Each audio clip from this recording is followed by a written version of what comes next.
Well, hey there, everybody. Welcome to my booth. I'm Jay, if we haven't met yet. Today, we're listening to one of your samples. This was sent in by Ed from Boston. Thank you so much for sending this in, Ed.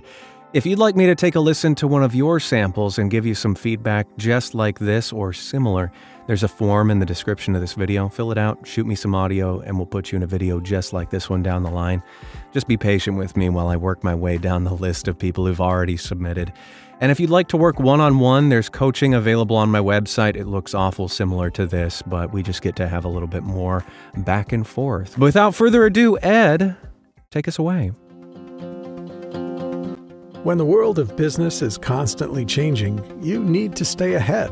So what about AI to generate new possibilities? Machine learning to predict what customers will like? Or expand your business by forecasting delivery routes with real-time data. With the most experience in the cloud, imagine how AWS can transform your business. Man, and that music track is just so lovely. Ed, there's a lot here that I really enjoy about your read of this copy and your performance in general.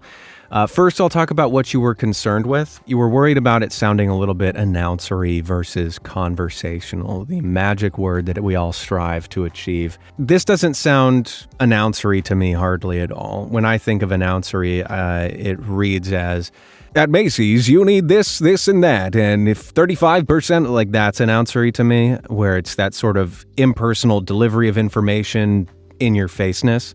And this, your voice, your tone of voice, the quality of your voice as it is very relatable, very warm, and not announcery to me in the slightest. Now, with that said, I do think that in the conversational quality, you're very, very close. And I think the difference for me is right now, it somewhat sounds as though you're reading versus just telling me what I need to know about AWS, which is this thing that you're representing. And I think what'll help you out is if, firstly, you think about AWS, this company and what they have to say, and then think of who you are as the teller of their story in relation to it. What is your role in telling the story? Why do you feel passionate about protecting people using AWS's whatever this is? And then once you have a bit of an idea about who you are in relation to what you're saying, think of the person you're telling it to. And it's usually helpful if you can think of somebody real in your life that you have a personal relationship with. Like maybe, for example, your spouse needs to know about AWS, or a friend of yours, or a coworker, or someone that works in a company near you. You just know that this is going to solve all of their problems. And I think just that focus alone will really drive home a lot of the stuff that you're sort of dancing around the edges of at the moment. So just take the time to set yourself up with who you are, who you're talking to, and why what you're saying is going to help the person that you're talking to. And I think a lot of the things will really sharpen up. One of the things that I also really appreciate about your performance is you have a wonderful vocal variety and pitch variety in your performance. What I mean by pitch variety is my voice and natural speaking tone as an example. I tend to default to a more monotone-ish drone where I just never really feel a need to have a bunch of pitch variety.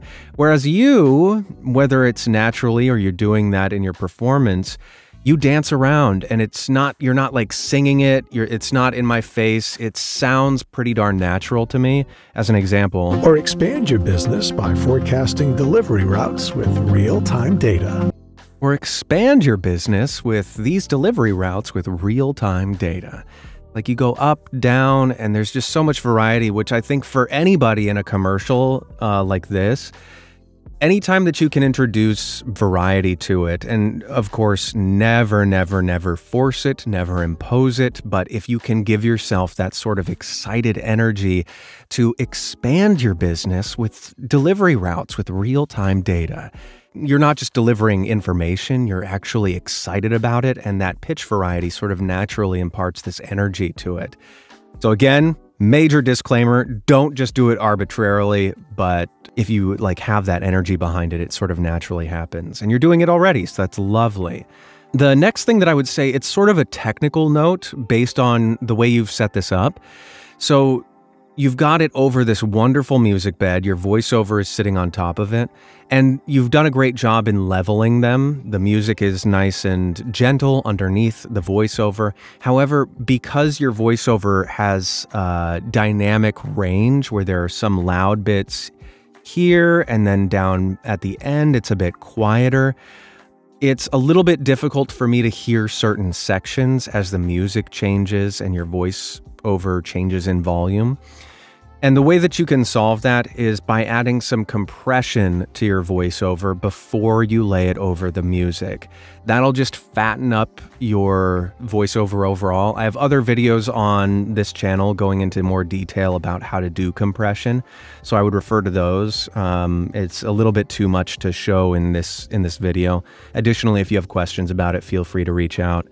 But I think that that'll really beef up your voiceover and allow it to just soar over the music and make it much more present in a way than it is now. And then the last thing, you may have done this because of the music, which I often do, just noting that your audio is in stereo rather than mono. Oftentimes I'll do the same thing when I have music beds. I'll render the final in stereo because music often pans back and forth and there's space to it, whereas voiceover is singular. But just wanted to note that in case that was something for you there. And the last thing that I'll say, Ed, is this sort of harkens back to what I was saying about deciding who you are, representing AWS and the person you're speaking to. If this version, you've taken a very warm, gentle approach to it, which I absolutely love, particularly because copy like this is so often delivered in a energized, business-driven, forward-pushing thing. And I'd be interested, just because this sounds sort of like you're delivering it to a best friend or someone that you're guiding through this experience, which again, I love. And I would just be curious to hear what it would sound like if you took a different tack on it. And instead of hey, listen, I'm going to take care of you, and this is what AWS can do for you if you're thinking about these business opportunities, which is sort of my bad version of what you've done wonderfully already. If you took it as I know you're a business owner, and I know you have these problems, so just imagine with me, what if this could do this for you? Just a little bit more driven instead of gentle, I guess is what I'm driving at. Again, I love what you've done. I would just be curious to hear what that sounded like. And oftentimes in auditions, if they ask for 2 takes, that's a good way to approach stuff, is do one version and then think about what would maybe the opposite or a different shade of that be. If this is the warm yellow-orange version, let me try the deep magenta version or the green-purple version, if that helps. Anyway, Ed, wonderful work. Thank you again so much for sending this in. If for all the rest of you, if you found this helpful, I would love to hear about it. Send Ed some love here. And if you'd like to support me, this channel, you can do so by clicking the buttons down there. You can buy me a coffee. There's the YouTube super, whatever. Just check the things out down there. And until the next one of these, I'll see you then, and be well. Toodles.